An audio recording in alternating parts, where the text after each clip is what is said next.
Hello, मैं फरजान, आपका most welcome हमारे यूट्यूब चैनल पे जिसका नाम है क्वांटम डीएनए विद एनटीसीपी। और हम लोग लगा रहे थे न्यूमेरिकल सीरीज़ में हमारे पास आज का क्वेश्चन है, बहुत ही बेहतरीन क्वेश्चन सर्कुलर आर्क के साथ है। और इस टाइप का एक क्वेश्चन हमने लास्ट वीडियो में लगाया था। ये क्वेश्चन थोड़ा सा उससे डिफरेंट है। अब यहाँ पर हमारे पास क्वेश्चन में क्या कह रहे हैं कि the circular loop P Q R S T P, यहाँ से स्टार्ट कर रहे हैं पी क्यू आर एस, ये टी और ये फिर पी, पूरा एक सर्कुलर लूप है जिसमें दो आर्क आपको गिवन। देखिए, एक ये स्मॉलर आर्क है, ये आर्क है आपके पास क्यू आर, और ये एक लार्जर आर्क है, इसका नाम है ये एस टी पी।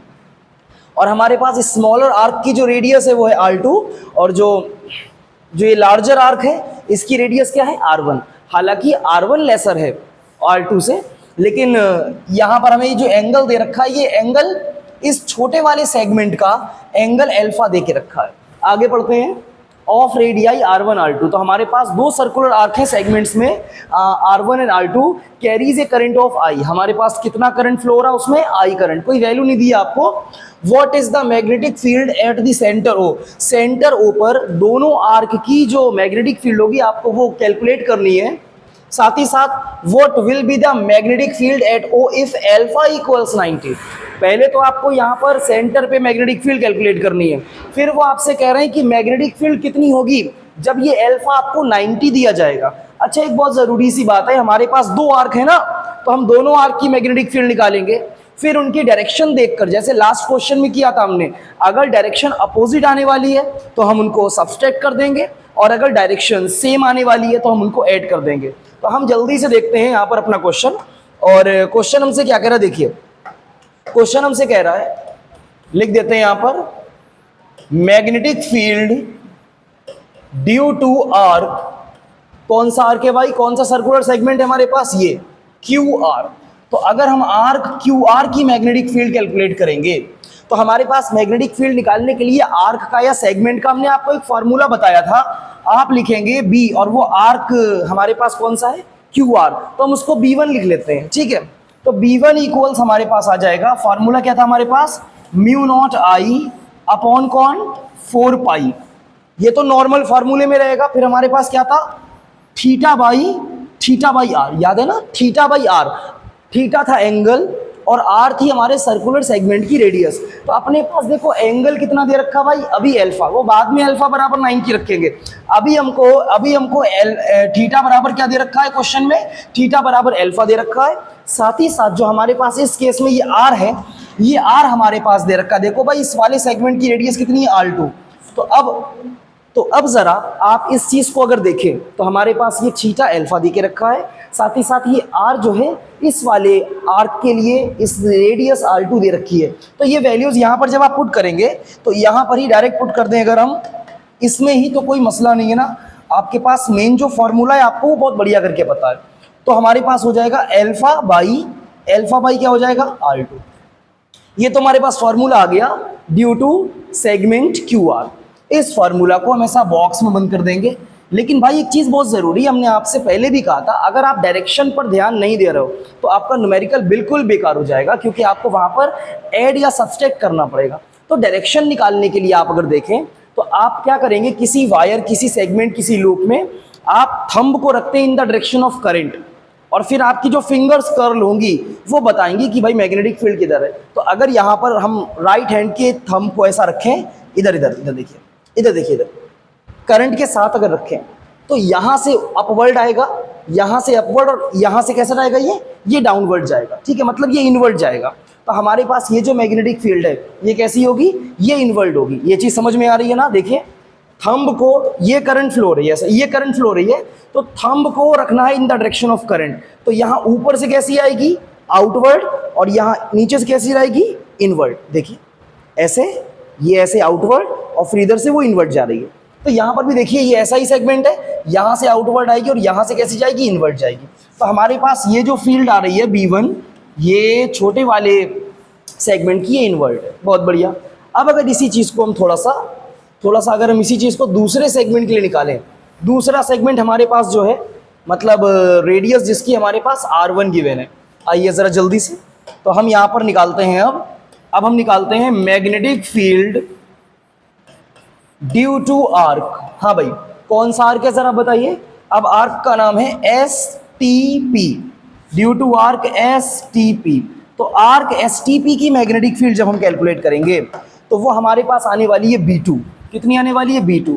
फॉर्मूला वही रहता है ना, म्यू नॉट I ओवर 4 पाई, साथ में angle by radius, angle by radius. अब जरा इधर देखो भाई, ये पूरा एंगल होता है ना 360। अब 360 में से अल्फा चला गया, 360 में से जब अल्फा चला गया तो ये इधर वाला जो बच रहा ना, इस वाली आर्क के लिए जो एंगल बच रहा, ये कितना बचेगा? ये बचेगा 360 माइनस अल्फा। अरे यार जाहिर सी बात है, पूरा एंगल 360 था, अल्फा तो उस वाले आर्क का निकल गया, तो इस वाले सेगमेंट के लिए हमारे पास एंगल बचा 360 माइनस अल्फा। अब जरा आप यहां देखें, 360 माइनस अल्फा, आपको याद है ना 360 को हम लिख सकते हैं 2 पाई, लिख सकते हैं ना 360 क्या लिख सकते हैं? 2 पाई। पाई की वैल्यू 180, तो 180 इंटू 2 360, तो 2 पाई माइनस अल्फा। अब की हमारे पास जो एंगल आएगा थीटा, वो आ जाएगा 2 पाई माइनस अल्फा। ये चीज आप याद रखेंगे, इस वाले सेगमेंट के लिए इसके तरफ वाला एंगल लेंगे जो कि 360 माइनस अल्फा है। 360 मतलब 2 पाई और 2 पाई माइनस अल्फा, तो हमारे पास यहां पर एंगल आ जाएगा 2 पाई माइनस अल्फा, और अपॉन में इस वाले सेगमेंट की, बड़े वाले सेगमेंट की रेडियस क्या है हमारे पास? ये रही रेडियस, देखिए ये रेडियस कितनी है हमारे पास? ये R1। तो यहां पर अपॉन में हम R1 रख देंगे, इसको भी हम ऐसे बंद कर दें, ये रहा हमारे पास। तो हमने B1 B2 दोनों निकाल लिए, लेकिन मसला तो वही आता है ना कि आपको ऐड करना है या सबट्रैक्ट करना है। तो डायरेक्शन के लिए क्या करेंगे? Thumb rule. आइए जरा, तो हमारे पास ये सेगमेंट है भाई, ये जा रहा सेगमेंट, ये सेगमेंट में करंट ऐसे जा रही है, तो अपने जो हमारे पास थंब को रखना है ना करंट के साथ, ये करंट ऐसे जा रही है। यहां पर एक और करंट बना दे ताकि आपको थोड़ा सा अच्छा करके समझ में आए। एक सेकेंड, सॉरी। तो हमारे पास ये देखिए, ये जा रही करंट इस तरीके से जा रही है ना, तो हम करंट के साथ थंब रखेंगे और फिंगर्स को कर्ल करेंगे, तो इस वाले आर्क की भी मैग्नेटिक फील्ड यहां पर जाएगी इनवर्ट। तो हमने जो इस वाले आर्क की मैग्नेटिक फील्ड निकाली, ये भी कैसी जाएगी? ये भी जाएगी इनवर्ट। अब जरा आप एक बात बहुत अच्छे से समझिएगा, दोनों मैग्नेटिक फील्ड इनवर्ट है। लास्ट न्यूमेरिकल में एक मैग्नेटिक फील्ड इनवर्ट थी और एक आउटवर्ट थी, तो हमें माइनस करना पड़ा, लेकिन यहाँ दोनों मैग्नेटिक फील्ड इनवर्ट है। ये चीज़ बहुत ज़रूरी है। अगर आप सिर्फ मैग्नेटिक फील्ड का मैग्नीट्यूड निकाल रहे हैं और आपने डायरेक्शन निकालने में थोड़ी बहुत भी गड़बड़ी कर दी, तो आपका आंसर तो वैसे ही गलत हो जाएगा। अब ये इनवर्ट और ये इनवर्ट, दोनों इनवर्ट है तो मैग्नेटिक फील्ड ऐड हो जाएगी, क्योंकि सेम डायरेक्शन में है। दोनों आउटवर्ट होते तब भी ये ऐड होती, तो हमें इन दोनों को ऐड करना है। आइए जल्दी से, इसको ऐड करने के लिए हम इन दोनों वैल्यूज को एक साथ ऊपर लिख लेते हैं यहां पर, ये इन दोनों वैल्यूज को। आइए जल्दी से, दोनों इनवर्ट है तो आपको याद रखना है ना, आपको करना है B1 प्लस B2, आपको करना है B1 प्लस B2। बाकी सभी चीजों को अब हम इरेज कर देंगे, ये सभी चीजें हम इरेज करते रहे, इनकी जरूरत नहीं हमें। अब हमें सिर्फ और सिर्फ अपनी मैग्नेटिक फील्ड चाहिए, सिर्फ और सिर्फ क्या चाहिए हमें? अपनी मैग्नेटिक फील्ड। तो एक बात आप जरा बहुत ध्यान से सुनिएगा, हमारे पास B1 और B2 दोनों कैलकुलेट हो गए। B1 भी हमने कैलकुलेट कर लिया और हमने B2 भी कैलकुलेट कर लिया। अब आपको निकालनी होगी अगर नेट मैग्नेटिक फील्ड, तो हम यहां पर अगर लिख दें अब कि net magnetic field B equals, क्योंकि दोनों ही इनवर्ट थी तो आप लिखेंगे B equals B1 plus B2। और बहुत ही जरूरी क्वेश्चन है इस टाइप के जो हमारे पास सेगमेंट्स के डायग्राम है। B1 और B2 को जब आप ऐड करेंगे तो हमारे पास आएगा क्या? जरा एक बार देखते हैं। B इक्वल्स, अब B1 और B2 में कुछ कॉमन है, देखो यहाँ पर ये mu naught upon 4 pi, mu naught upon 4 pi common है। तो अगर हम इसको एक बार में लिख लें म्यू नॉट I अपॉन 4 पाई, ये तो कॉमन है ना? अरे है कि ना? तो यहाँ दोनों तरफ से कॉमन आ जाएगा। अब B1 में से जब आपने ये कॉमन निकाला तो हमारे पास बचेगा अल्फा ओवर R2। B2 में से आपने ये कॉमन निकाला तो आपके पास बचेगा 2 pi minus alpha upon R1। ये हमारी मैग्नेटिक फील्ड आ गई है। साथ ही साथ ये जो मैग्नेटिक फील्ड आई है, नेट मैग्नेटिक फील्ड, ये भी कैसी होगी? ये भी होगी इनवर्ट। कैसी होगी? इनवर्ट। क्या इतनी बात आपको समझ में आ रही है? हमारा क्वेश्चन ये 90% लग चुका है, लेकिन उन्होंने क्वेश्चन में एक और चुल करके दिया आपको, what will be the magnetic field at O if alpha equals 90। वो कह रहे मैग्नेटिक फील्ड तो तुमने कैलकुलेट करना थी, what is the magnetic field at the centre O, वो तुमने कैलकुलेट कर ली, लेकिन वो कह रहे हैं कि अगर ये अल्फा 90 होता तो हमारे पास मैग्नेटिक फील्ड कितनी आती है, कुछ भी नहीं करना है, सिर्फ अल्फा की वैल्यू 90। तो आप इसका स्क्रीनशॉट लीजिए, ले लिया होगा ना स्क्रीनशॉट, बहुत बढ़िया। इस पूरे को यहां से अब हटा देते हैं, अब इसकी हमें कोई भी जरूरत नहीं है, ठीक है। अब हमें इस मेन फार्मूले से हमें चाहिए है अल्फा की वैल्यू 90। आओ जरा जल्दी से इसको यहां पहुंचाते हैं, थोड़ा सा और इसको छोटा कर देते हैं। तो अब अगर देखिए, अब अगर हमारे पास अल्फा 90 हो जाए, ये साइड में से ये भी सब हटाते हैं, अब इसकी भी कोई जरूरत नहीं है, ठीक है। तो बहुत ध्यान से समझना भाई, अगर अल्फा हो जाए 90 जैसा कि क्वेश्चन की रिक्वायरमेंट है, तो अल्फा 90 हो गया, तो इसको तुम क्या लिखोगे, ये हमारे पास जो है 360 माइनस 90, ये था हमारे पास 2 पाई माइनस अल्फा, था ना, 2 पाई माइनस अल्फा, और 90 का मतलब हो जाएगा पाई बाई 2। ये चीज़ आपको बहुत अच्छे से ध्यान रखनी है। तो हमारे पास जो 2 पाई माइनस अल्फा था, उसको हम क्या लिख देंगे, उसको लिख देंगे 2 पाई माइनस पाई बाई 2। ये चीज़ आपको समझ में आ रही है। जब अल्फा हुआ 90, तो 90 का मतलब वो हो गया 180 का हाफ, मतलब पाई बाई 2। तो अल्फा हमारे पास अब कितना है, पाई बाई 2, ठीक है। और 2 पाई माइनस अल्फा ये कितना है हमारे पास, 2 पाई माइनस पाई बाई 2। अगर किसी को दिक्कत हो कि 2 पाई माइनस पाई बाई 2 कैसे होगा, तो हम यहाँ पर साइड में उसको लिख के बता देंगे भाई, ये 2 pi minus pi by 2, cross multiply आती है ना सबको, मल्टीप्लाई करो, तो 2 into 2 4 pi minus pi upon में 2, तो 4 पाई माइनस पाई कितना हो जाएगा, ये हो जाएगा 3 पाई बाई 2। आपको ये चीज़ें ध्यान रखनी है सारी।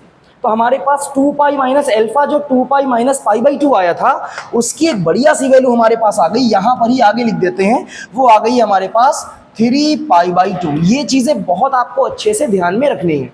तो हमें ये अल्फा की वैल्यू पाई बाई 2 और 2 पाई माइनस अल्फा की वैल्यू 3 पाई बाई 2 यहाँ पर पुट करनी है।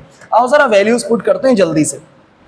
तो जब आप ये वैल्यूज़ पुट करेंगे यहाँ पर, तो हमारे पास देखिए, हमारे पास क्या आ जाएगा, b equals mu not I over 4 पाई। इस पे तो कोई फर्क नहीं पड़ने वाला। तो हमारे पास अल्फा की वैल्यू 90, उन्होंने 90 दिए थोड़ा सा कंफ्यूज करने के लिए, तो हम उसको पाई बाई 2 में लिखना, वरना कुछ नहीं हो पाएगा। तो हमारे पास ये अल्फा था पाई बाई 2, तो हम अल्फा की जगह लिख देंगे पाई बाई 2, और अल्फा के डिनोमिनेटर में R2 था, तो हम यहाँ पर 2R2 लिख देंगे। क्या बात समझ में आ रही है? अल्फा की जगह पाई बाई 2 और R2 जहाँ पे था वहाँ पर ही है, प्लस लगाया 2 पाई माइनस अल्फा, तो 2 पाई माइनस अल्फा को हमने लिखा था 2 पाई माइनस पाई बाई 2, क्योंकि अल्फा पाई बाई 2 है। उसको हमने बढ़िया करके सॉल्व करा, वो आया 3 पाई बाई 2। तो 2 पाई माइनस अल्फा को आप लिखेंगे 3 पाई बाई 2, और साथ में यहाँ पर R1 है, तो ये R1 यहाँ पर ऐसे ही लिखा रहेगा। अब देखो भाई, यहाँ दोनों तरफ पाई है और यहाँ दोनों तरफ 2 है, तो अगर ये पाई बाई 2 कॉमन ले लें हम यहाँ से, तो हमारे पास आ जाएगा b equals mu not I upon 4 पाई। साथ ही साथ जो चीज़ कॉमन ले रहे हैं हम उसको दूसरे कलर से लिख लेंगे। कॉमन क्या ले रहे हो, न्यूमरेटर से पाई कॉमन ले रहे हो और डिनोमिनेटर से 2 कॉमन ले रहे हो। भैया इधर देख लो बहुत बढ़िया करके। तो हमने पाई बाई 2 ले लिया कॉमन, यहाँ से पाई और यहाँ से 2 गया, तो बचा 1 अपॉन R2, बचा ना 1 अपॉन R2। फिर प्लस लगाओ, यहाँ से पाई और यहाँ से 2 गया, तो पाई गया तो ऊपर 3 बचा, नीचे 2 गया तो कौन बचा, ये बचा R1। क्या इतनी बात समझ में आ रही है सबको? अरे आ रही है क्या, जल्दी बताइए। आपने सिर्फ वैल्यूज पुट करी हैं। कौन सी वैल्यूज पुट करी हैं आपने अल्फा की वैल्यू पुट करी पाई बाई 2, और आपने 2 पाई माइनस अल्फा की वैल्यू पुट करी 3 पाई बाई 2। आपने दोनों तरफ से न्यूमरेटर से पाई कॉमन लिया, डिनोमिनेटर से 2 कॉमन लिया। कुछ कैंसिल हो जाएगा? बिल्कुल हो जाएगा भाई। तो देखिए, ये पाई से ये पाई कैंसिल, ये 4 इंटू 2 कितना हो जाएगा, 8। तो आप जल्दी से इसका स्क्रीनशॉट लीजिए, हम ऊपर वाले को इरेज करने वाले। हमारा आंसर बिल्कुल बेहतरीन सा एक आ चुका है। तो इसको हम हटा रहे हैं, जो हमने वैल्यू मेन ली थी, जिसका हमने यूज़ करके वहाँ पर चीज़ों को अरेंज किया था। दूसरी एक और ज़रूरी चीज़ है। तो हमने क्या करना है, देखिए ये सारी वैल्यूज़ यहाँ रख देनी है।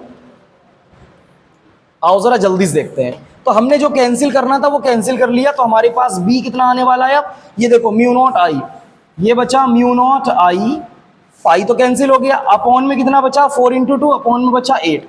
साथ ही साथ ये हमारे पास बच रहा कितना भाई, 1 by R2 plus 3 by R1, यही बचेगा ना। तो ये हमारी हो गई है total magnetic field when alpha equals 90, और डायरेक्शन इसकी भी रहेगी इनवर्ड। कि आपको क्वेश्चन पूरा समझ में आया है। क्वेश्चन को आप एक बार रिवाइज कीजिएगा। इस टाइप के जो डायग्राम्स हैं ये बहुत ही ज़्यादा इंपॉर्टेंट है हमारे लिए। तो आप अगर यहाँ पर अब एक आपके लिए छोटा सा होमवर्क के लिए क्वेश्चन है। आपको अगर R1 दी जाए 2 सेंटीमीटर और R2 दी जाए 5 सेंटीमीटर, 2 सेंटीमीटर और 5 सेंटीमीटर, साथ ही साथ यहाँ जो करंट फ्लो हो रही है I वो आपको दी जाए 2 एम्पियर, तो आप कैलकुलेट करेंगे मैग्नेटिक फील्ड का मैग्नीट्यूड। हम लोग मिलते हैं नेक्स्ट क्वेश्चन में बेहतरीन से एक और डायग्राम के साथ। तब तक के लिए आप इसको रिवाइज कीजिए, वीडियो को ज़्यादा से ज़्यादा शेयर कीजिए और इस आंसर को कमेंट कीजिए। मिलते हैं नेक्स्ट वीडियो में। Thank you.